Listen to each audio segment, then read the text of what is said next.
How medieval peasants survived the coldest nights of the year. Introduction. Clever solutions to extreme cold. Ever wondered why medieval peasants didn't just freeze to death during those bone-chilling winters? Well, they were actually pretty clever about it, and no, they didn't have heated blankets or space heaters hidden away in their cottages. In fact, their solutions to staying warm were way more creative than you might think. Underground living in house design. Let's talk about their houses first. Now, I used to think medieval peasants just threw together some wooden shacks and called it a day. Boy, was I wrong. These folks were basically the original underground living enthusiasts. They dug their houses about 2 to 3 feet into the ground, which might not sound like much, but it's basically like building your house in a shallow swimming pool. Except instead of keeping cool, they were trying to stay warm, and it worked.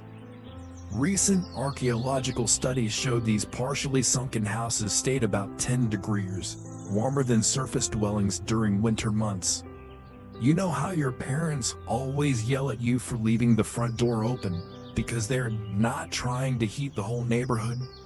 Medieval peasants took that energy-saving mindset to the extreme. Their windows were tiny. We're talking barely bigger than your head tiny. And those low ceilings weren't just because medieval people were shorter, though they were. It was all about keeping the heat where they wanted it, inside. Wattle and daub, surprisingly effective insulation. Medieval peasants used something called wattle and daub to insulate their homes. Now, before you get excited, wattle isn't some cute medieval animal. It's basically a bunch of twigs woven together like a massive basket. And daub, well, it's a delightful mixture of clay, straw, and, wait for it, manure. Yes, they literally put poop in their walls. The next time your room smells a bit funky, just remember, at least your walls aren't made of medieval composting material. Though I have to say, these walls were surprisingly effective. Archaeological experiments have shown they provided insulation comparable to a modern wall with basic fiberglass insulation. The central hearth, the heart of the home. The winner of medieval heating was the central hearth. This wasn't just any old fireplace, it was the medieval equivalent of a combination microwave, heater, and social media hub, all rolled into one. Located right in the middle of the house, it did everything from cooking their meals to keeping them warm.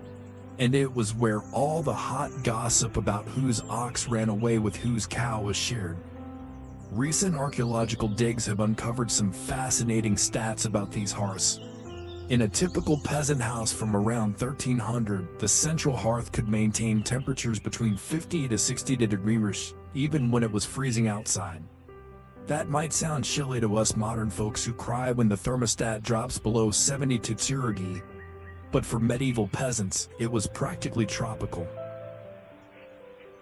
Strategic house design and seasonal adaptations. They were geniuses on how they designed their single-room homes. Everything was strategic, from the placement of sleeping areas, as far from drafts as possible, to the angle of the roof, steep enough to shed snow, but not so steep that the thatch would slide off. It was like a medieval version of feng shui, except instead of arranging furniture for good luck, they were arranging it so they wouldn't wake up as human popsicles. Archaeological evidence shows they even oriented their houses to face the sun's path, maximizing natural heat during winter days. And something that would make modern architects scratch their heads: these houses were actually designed to be a bit smoky inside. The smoke from the hearth would rise and help create an insulating layer near the ceiling, while also protecting the thatch roof from insects and rot.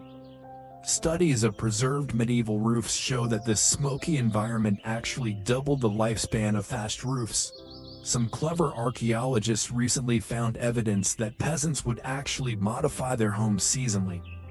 In autumn, they'd patch up any holes in the walls with fresh daub and add extra layers of thatch to the roof. They'd even hang blankets or animal skins on the walls for added insulation. Medieval tapestries for the common folk, if you will. And unlike our modern homes where every room has a different temperature, These single-room houses were surprisingly efficient at maintaining consistent warmth. Centuries of trial and error, evolving housing techniques. But perhaps the most impressive thing about medieval housing wasn't just the architecture. It was how these techniques evolved over centuries of trial and error. Each generation added their own little improvements, like a really slow game of architectural telephone that lasted hundreds of years. Archaeological evidence shows that houses from the early medieval period, around 800 AD, were much simpler. But by the 1300s, they had developed into these surprisingly sophisticated warmth-keeping machines. Some of their heating solutions were actually better than what we use today. Those thick, breathable walls of wattle and daub, fantastic at regulating humidity and preventing mold. Something our modern drywall isn't always great at. And their steep thatched roofs, perfect for handling heavy snow loads. Way better than some modern flat roof buildings that collapse it after a big snowstorm. But living in a medieval house wasn't all cozy fires and clever design. The smoke from the hearth would make your eyes water. The roof needed constant repairs, and there was always the chance that a stray spark could set the whole place ablaze. But hey, at least you didn't have to worry about paying the heating bill or programming a smart thermostat. The incredibly precise daily schedule. Speaking of daily life in these houses, you wouldn't believe the incredibly precise schedule medieval families followed to make the most of their home's features. Their daily routine was like a perfectly choreographed dance timed exactly with the sun's movement and the day's temperature changes.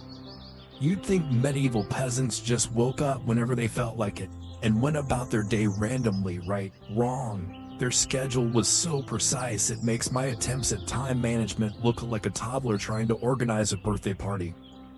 The golden hours were between 10 a.m. and 2 p.m., what medieval folks called high sun. This wasn't because they were late risers who enjoyed sleeping in. No, this 4-hour window was when temperatures peaked, and everyone in the village coordinated their most important work during this time. Manor court records from 1267 show that villages actually fined people who didn't stick to these communal work hours in winter. Talk about strict scheduling, and you thought your school's tardy policy was harsh. One village in northern England even had a system where repeat offenders had to donate extra firewood to the community stockpile. Now, recent studies of medieval manor records show that villages developed what historians call frost watches. Different families would take turns keeping the communal fires going throughout the night. Each family had their assigned nights, marked in the manor rolls right next to their tax obligations. Miss your turn at frost watch? That'll be 1 chicken or 3 dozen eggs as a penalty. Medieval peasants didn't mess around with their heating duties. Archaeological evidence suggests some villages even had special warning systems, usually a series of horn blasts, to alert frost watchers when temperatures drop dangerously low. The first sleep and second sleep routine. The morning routine started way before sunrise, but not with what you'd expect. Instead of jumping right into work, medieval folks had what they called first sleep and second sleep. They'd wake up around midnight for an hour or two, do some light tasks, socialize a bit, then go back to bed until dawn. Medical records from the 1300s showed doctors actually recommended this split sleep pattern for better health. Meanwhile, we modern folks feel guilty about taking a 20-minute power nap at our desks. Historical documents show this midnight wake period was considered so normal. Communal mealtimes and bread ovens. Mealtimes were a whole other level of coordination.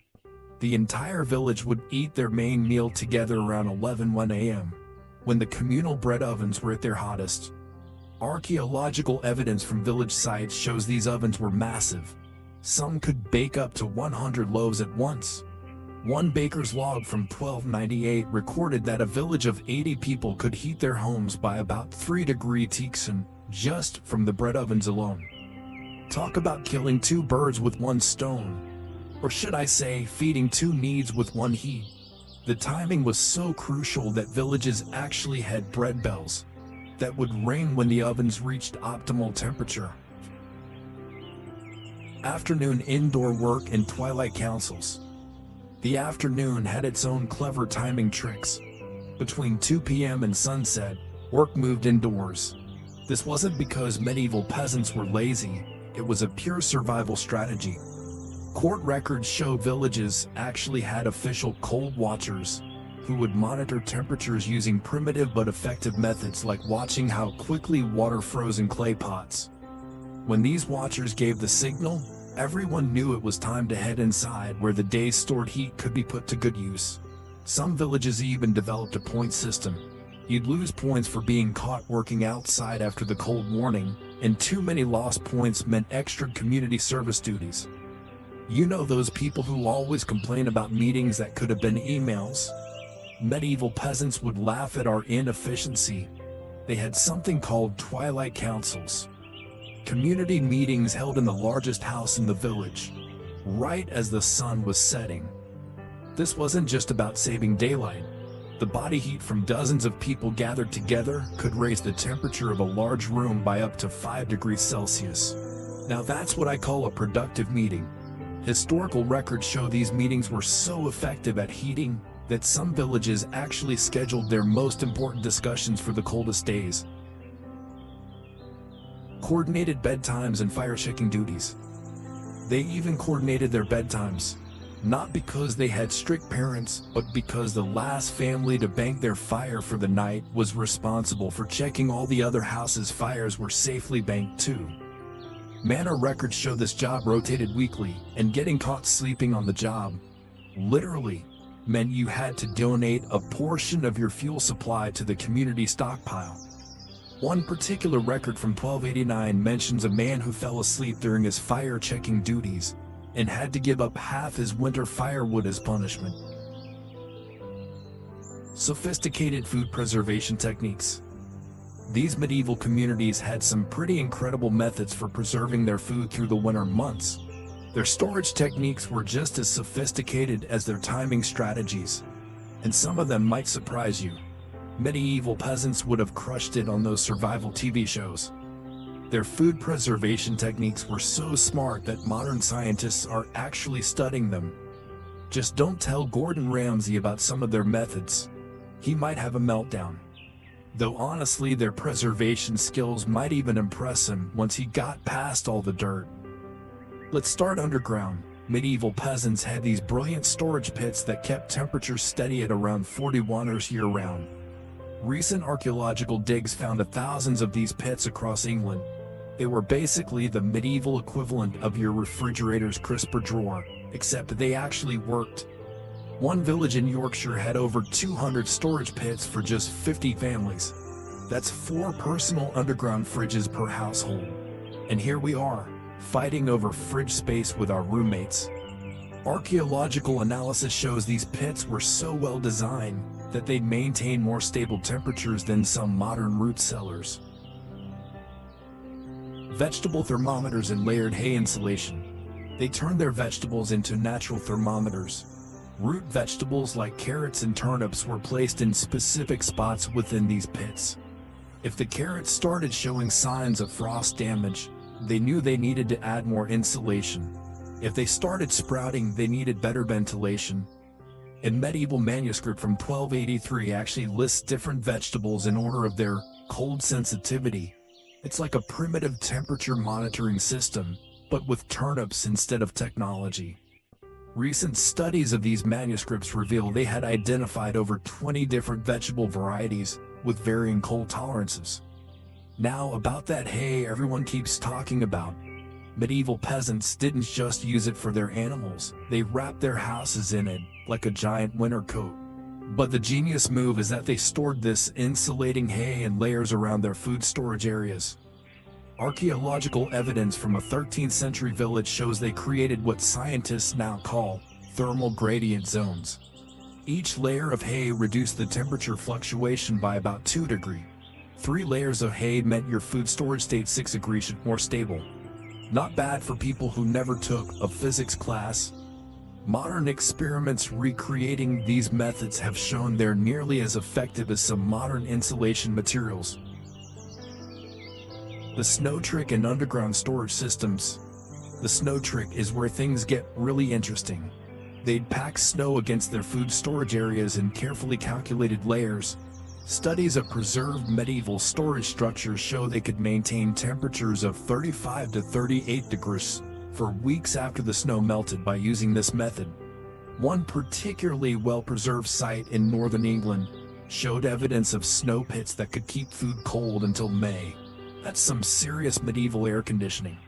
The layout of these snow pits suggests they understood principles of thermal mass centuries before the concept was formally defined. But the winner of medieval food preservation were the underground storage systems from the 1200s. These weren't just holes in the ground, they were engineering masterpieces. Archaeologists found storage pits with multiple chambers, each one designed for different types of food. They had drainage systems that would make a modern plumber impressed, airflow channels that worked like natural ventilation, and even primitive humidity control using clay pots filled with water. Analysis of soil samples from these pits shows they maintained humidity levels between 85 to 95%, perfect for long-term vegetable storage. Some of these storage systems were so effective that when archaeologists excavated them in the 1960s, they found preserved seeds that were still viable after 700 years. The scientists actually managed to grow medieval turnips from these seeds. I bet those were the most historically significant turnips ever served in a university cafeteria. DNA analysis of these ancient seeds has helped scientists understand how medieval crops differed from modern varieties. Food rotation systems and the Fool's test. The preservation methods weren't just about keeping food cold though. Medieval peasants had this whole system of rotating their stored foods based on temperature changes. They'd move roots and vegetables between different storage zones like they were playing some complicated game of chess. Manor records from 1292 show detailed instructions for this rotation system. It's basically a medieval version of those cooking shows where they have to quick fire, reorganize a pantry, except failing means you might not eat in February. The records even include penalty systems for families who didn't follow the rotation schedule. But my favorite discovery has to be the Fool's test. According to manor court records, villages would assign someone to taste a tiny bit of stored food every few days. If they got sick, well, let's just say it wasn't the most popular job in the village. They even had a rotation system for this duty, kind of like jury duty, but with more potential stomach aches. One record shows a man tried to get out of this duty by claiming he had already died from bad turnips. Medieval humor, folks. Historical documents suggest this testing system actually saved many villages from foodborne illnesses during harsh winters. These preservation techniques weren't just random lucky guesses. Manor records show they kept detailed notes about what worked and what didn't, passing this knowledge down through generations. We found preservation guides from the 1200s that read like scientific journals, complete with observations about temperature, timing, and storage conditions. They might not have had thermometers, but they sure knew their stuff about keeping food fresh. Medieval cooking skills and calorie counting. All this careful food preservation meant they needed some serious cooking skills to turn their stored ingredients into actual meals. And let me tell you, what they did with these preserved foods in their medieval kitchens would put some modern cooking shows to shame. The science behind medieval food was absolutely genius. These people were professional calorie counters before it was cool. Except instead of trying to lose weight, they were trying not to freeze to death, and they were surprisingly good at it. Medieval doctors actually prescribed specific foods for winter survival. Records from the 1300s show they recommended eating between 4,000 to 5,000 calories daily during the coldest months. That's more than what Olympic swimmers eat today. But here's the catch. They had to get those calories from food that could last through winter without spoiling. My local supermarket can barely keep bananas fresh for a week, but these folks had winter food stores down to a science. Medical texts from the period show they understood the connection between caloric intake and body temperature with remarkable accuracy. Pottage, the medieval super stew. The star of medieval winter cuisine was pottage, a thick stew that stayed simmering in the pot for days, sometimes weeks. Every time someone got hungry, they'd just throw more ingredient. Archaeological analysis of medieval cooking pots shows traces of meals that kept going for up to 3 weeks. Modern food safety inspectors would have a heart attack, but medieval peasants had figured out that the constant simmering actually killed harmful bacteria. Recent studies of these cooking methods show they were surprisingly effective at maintaining food safety. The magic happens when they know how they layered flavors and nutrients. Manor records from 1286 show a village near York had specific rules about pottage ingredients. The bottom layer had to be root vegetables for steady energy. The middle layer needed beans or peas for protein, and the top layer was whatever grains they had left for quick energy. It was basically a medieval food pyramid in a pot. Scientists studying these recipes found they provided a perfect balance of complex and simple carbohydrates for sustained energy throughout the cold days. Analysis of preserved pottage residues shows they were getting more balanced nutrition than many modern people. Fermented foods and winter beer, but the true medieval superfood fermented everything. They fermented grains into beer, fruits into wine, and vegetables into preserves that would make modern probiotics look amateur. One particularly detailed manor record from 1292 describes a special winter beer that was nearly as thick as honey and packed with calories.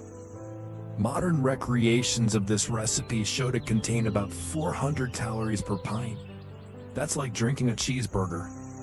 Laboratory analysis of recreated medieval fermented foods shows they contained up to 10 times more probiotic strains than modern fermented foods. Medieval peasants might have had healthier gut bacteria than we do. Recent studies of preserved human remains from medieval villages show evidence of incredibly diverse gut microbiomes. All that fermented food and whole grain bread actually gave them better digestive health than many of us have today. Take that, modern kombucha fans. Scientists have identified over 50 different beneficial bacterial strains in medieval gut samples that are rare or absent in modern populations. Medieval bread, dense, dark, and nutritious. The bread they ate wasn't anything like our fluffy white bread either. Medieval winter bread was dense, stark, and usually slightly fermented. Archaeological evidence shows their grain mills were terrible at removing bran and germ from wheat, which accidentally made their bread way more nutritious than modern white bread. One loaf of medieval bread contained more fiber than a modern person eats in 3 days. Sure, it was probably hard enough to use as a weapon, but it kept them alive through winter. Chemical analysis of preserved bread samples shows they were getting up to 40% more nutrients from their bread than we get from modern whole grain bread. Specialized winter versions of common foods. They even had specialized winter versions of common foods. Scientists studying medieval recipes found they would deliberately overcook some grains to make them more digestible and calorie-dense. A porridge recipe from 1278 specifies cooking the grains until they're soft as a child's teeth. Gross description, but brilliant science.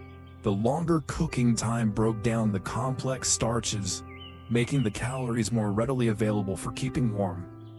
Modern nutritional analysis shows this cooking method increased the bioavailability of calories by up to 30%. Seasonal diet changes in meal timing. The medieval diet changed dramatically with the seasons. Records from various manor courts show they ate nearly twice as much fat and protein in winter as they did in summer. They also timed their meals based on digestion science. Manor records show specific winter eating schedules: the biggest meal at dawn when they needed energy to warm up, another large meal at midday to keep the heat going, and a smaller meal before bed to fuel overnight warmth.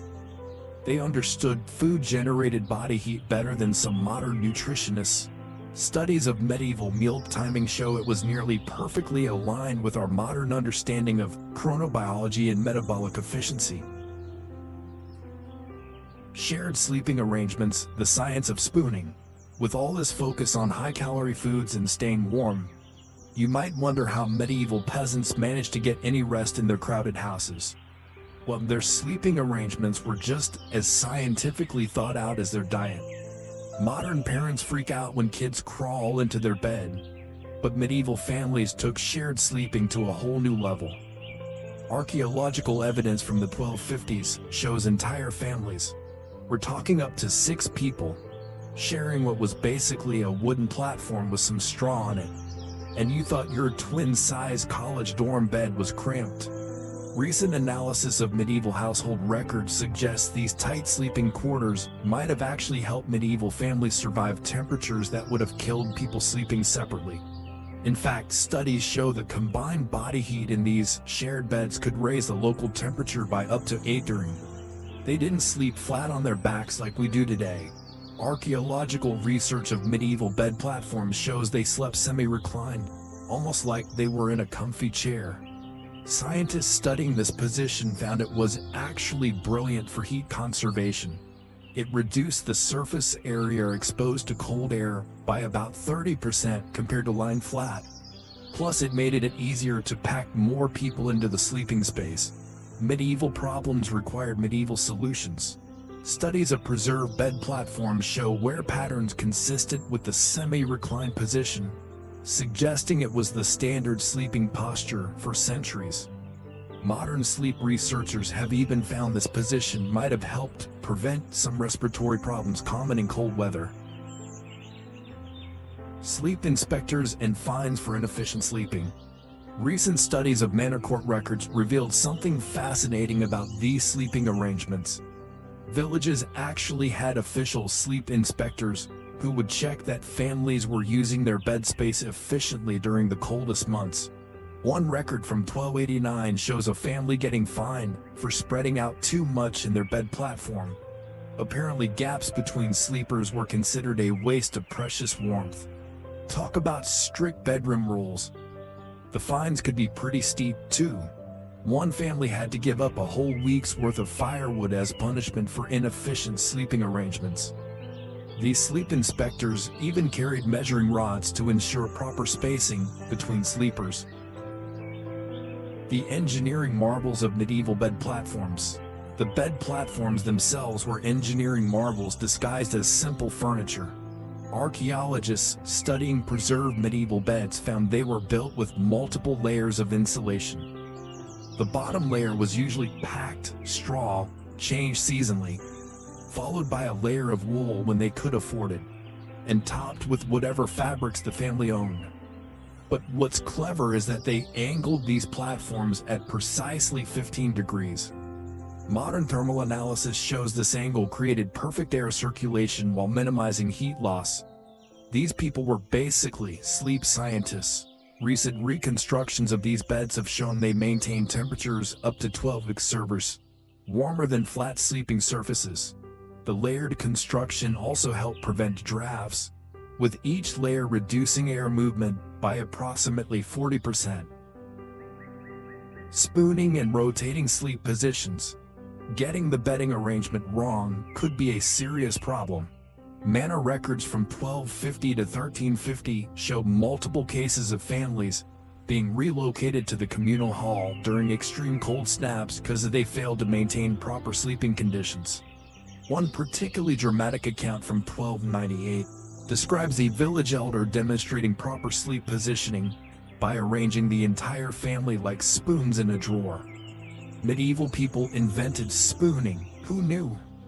Historical records suggest this spooning arrangement could raise body temperature by up to 2 degrees or Celsius compared to random positioning. Scientific analysis of shared body heat distribution shows this arrangement was nearly perfect for heat retention. The height of the bed platform mattered too. Archaeological evidence shows they built these platforms exactly 18 inches off the ground. Some particularly clever households even built their bed platforms directly above the cattle pen. Medieval underfloor heating at its finest. Temperature measurements in reconstructed medieval houses show this elevation could mean a difference of up to 5 degrees so. The platforms were also slightly tilted toward the center, creating a subtle bowl effect that kept everyone from rolling out while sleeping. It's also impressive how they scheduled sleep, unlike today, where everyone just crashes whenever they feel like it. Medieval families coordinated their sleep positions throughout the night. The youngest and oldest family members who needed the most warmth started in the middle of the group. As people got up for their various night duties, checking the fires, tending to animals, or the infamous first sleep activities, they would rotate positions to maintain optimal heat distribution. It was like a complex dance choreography, except everyone was unconscious. Mana records actually include detailed diagrams showing these rotation patterns and schedules. Medieval winter fashion, unwashed wool and layering. Those warm bodies needed proper clothing to make the most of their shared sleeping space, and medieval people had some pretty sophisticated fashion solutions. Forget everything you've seen in medieval movies. These people weren't running around in thin tunics during winter. The real medieval fashion scene would shock modern designers. For starters, they never washed their winter clothes. Before you say gross, there was actual science behind this decision. The natural lanolin in wool acts as a waterproofing agent, and washing removes it. One medieval text from 1267 specifically warns, "A clean wool cloak is a cold wool cloak." Medieval people understood chemistry without knowing what chemistry was. Modern lab tests on preserved medieval garments show unwashed wool clothing retained up to 40% more water resistance than washed versions. Wool was the superstar of medieval winter wear. Archaeological evidence shows they didn't just wear one layer of wool, they were up to 5 layers. Each layer was processed differently to serve a specific purpose. The innermost layer was soft and thin, while outer layers were progressively thicker and coarser. Scientists studying preserved medieval clothing found this layering technique created air pockets that trap heat more effectively than modern polyester. Tests show a typical medieval winter outfit could maintain body heat for up to 6 hours in freezing temperatures. Analysis of the weaving patterns reveals they even adjusted the direction of the wool fibers in each layer to maximize insulation. Moss and straw insulation and fat-based waterproofing. But it gets interesting when they stuff their clothes with dried moss and straw. Recent analysis of preserved clothing from the 1300s shows traces of over 12 different types of moss used for insulation. Each type had different properties. Some were naturally antimicrobial, others were better at trapping air. Mana records even show villages had designated moss collectors who knew exactly which types to gather. One record from 1292 describes a heated argument between 2 villages over access to a particularly good moss gathering spot. Medieval people literally fought over moss, that's how important it was. Scientific analysis of these moss varieties shows some had insulation properties comparable to modern synthetic materials. The really impressive thing is in how they treated their winter clothes. They'd rub them with animal fat, usually sheep or deer, to increase water resistance. Lab tests on recreated medieval clothing shows this treatment was surprisingly effective. It could repel water for up to 4 hours in heavy rain. They also discovered that mixing certain types of tree sap with the fat made it even more water resistant. A medieval recipe from 1285 specifies mixing pine sap with sheep fat in exact proportions that modern scientists say is nearly identical to modern waterproofing formulas. Recent experiments show this mixture could maintain its water-resistant properties for up to 3 months before needing reapplication. Linen undergarments were the medieval equivalent of high-tech base layers, but only wealthy peasants could afford them. Instead, most people use this trick of weaving their innermost wool layer with nettle fibers. Modern textile analysis shows this secreted a fabric that wicked moisture away from the body, almost as effectively as modern synthetic materials. It was itchy as anything, but it kept you dry and warm. One medieval writer complained about the eternal itch of winter clothes, but noted it was better than freezing. Laboratory tests indicate these nettle wool blends could wick moisture at 80% the efficiency of modern performance fabrics. Purposeful hood and shoe design. Every piece of medieval winter clothing had a specific purpose. Take their weird-looking hoods, for example. Archaeological finds show they weren't just floppy caps. They were engineered with multiple panels that could be adjusted based on wind direction. Tests on reconstructed medieval hoods showed they could reduce wind chill effects by up to 60% when properly positioned. And those funny-looking pointy shoes, they were actually designed to minimize contact with frozen ground. Less surface area meant less heat loss through the feet. Modern thermal imaging shows these designs reduced heat loss by up to 25% compared to conventional medieval footwear. Clothing maintenance and seasonal rotation. Medieval clothing maintenance was an art form. They stored winter clothes in special chests with aromatic herbs that naturally repelled moss. But these weren't just any herbs. They chose specific combinations that also had antimicrobial properties. Scientists testing preserved medieval clothing chests found traces of herbs that are now known to contain natural antibacterial compounds. These people were fighting bacteria before they knew bacteria existed. Chemical analysis of these herb combinations shows they were as effective as some modern mothball alternatives. They also had seasonal clothing rotation down to a science. Mana records show specific dates for changing over to winter clothes, based on generations of weather observations. But it wasn't just about the calendar. They watched for specific signs in nature. One record from 1278 lists things like when the blackberries wither and when the geese fly south as signals to break out the heavy winter gear. Modern meteorologists have found these natural indicators were surprisingly accurate predictors of temperature changes, often matching modern forecasting with 85% accuracy. Community clothing projects and shared warmth. Their winter clothes were community projects. Villages would hold spinning bees, where everyone gathered to process wool and make winter clothing together. But this wasn't just about socializing. Body heat from 20 to 30 people working in one space could raise the temperature enough to keep everyone warm while they worked. One mana record shows a village saving 3 weeks worth of firewood by organizing group sewing sessions in cold weather. Temperature measurements in reconstructed medieval workshops show these gatherings could raise room temperature by up to 6-degree U-ranks. Animals indoors. The medieval underfloor heating system. When those warm woolen clothes weren't quite enough to fight off the bitter cold, medieval peasants had another trick up their sleeves. They brought their animals inside. And these weren't just any old farm animals. A single cow could raise the room temperature by 2 to 3 degrees. And that might not sound like much until you realize most medieval families kept 3 or 4 cows inside during winter. Add in some sheep, chickens, and maybe a pig or two, and suddenly you've got a pretty cozy setup.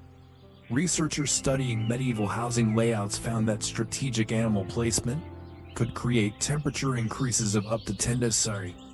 Modern thermal imaging of recreated medieval homes shows these temperature gains could last for up to 12 hours at a time. The most efficient arrangements could maintain these temperatures with just half the usual firewood consumption. The science behind this was actually pretty advanced. Archaeological evidence shows medieval houses had specific zones for different animals based on how much body heat they generated. Cows, being the premium heaters, got prime spots near sleeping areas. Pigs, which generate about half as much heat as cows, were placed near food storage areas. Chickens, despite their tiny size, were particularly valued because they could fit into small spaces and still pump out surprising amounts of warmth.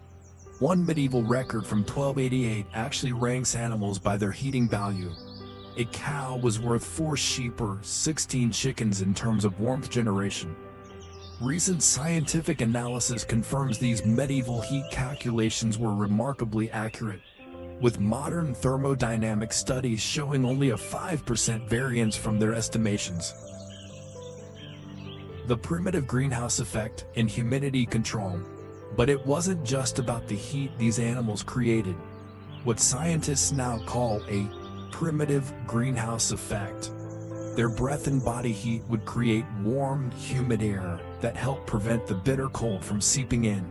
Modern environmental scientists have recreated these conditions and found that animal-warmed medieval houses could maintain relative humidity around 60%, perfect for preventing both freezing and mold growth. Your modern humidifier has nothing on medieval livestock. Lab tests show this humidity level also helped preserve wooden structures and prevented respiratory problems common in dry winter era. The combination of heat and humidity created a microclimate that could extend food preservation times by up to 3 weeks. Specialized winter quarters for animals. It is really clever how they designed special winter quarters for the animals. Archaeological digs have uncovered evidence of raised platforms and specialized feeding troughs that kept animals in specific positions to maximize heat distribution. One particularly well-preserved site showed a system where cows were positioned so their breath would create a warm air current flowing toward the family sleeping area. These people were medieval HVAC engineers. Analysis of airflow patterns in reconstructed buildings shows these arrangements could increase effective temperature by an additional 2 to 3 degrees. Studies of preserved floor plans reveal they even accounted for seasonal wind direction when positioning their animal pens. Manor court records and animal heat disputes. Manor court records reveal some pretty interesting disputes about winter animal arrangements. One document from 1276 describes two families arguing over whose turn it was to host the village's largest bull. Apparently, he was the premium heating unit in town. Another record shows a family being fined for trying to claim their skinny cow provided as much heat as their neighbor's fat one. They actually had standards for this stuff. Court records include detailed testimonies from animal heat assessors who would evaluate livestock for their warming potential. These assessors developed a sophisticated scoring system based on animal size, age, and health that modern researchers find remarkably consistent with actual heat output measurements. Convection currents and waste management. The arrangement wasn't just random either. Scientists studying medieval floor plans found they positioned animals to create convection currents that would circulate warm air throughout the house. The animal's body heat would cause the air to rise, creating a natural circulation system. Tests in reconstructed medieval houses show the system could maintain temperatures above freezing even when it was 10 degrees outside. No wonder these arrangements were taken so seriously. They were literally life-saving. Modern airflow studies have revealed these medieval designs that achieve 70% of the efficiency of modern passive heating systems. Some particularly well-designed houses could maintain stable temperatures for up to 18 hours without additional fuel.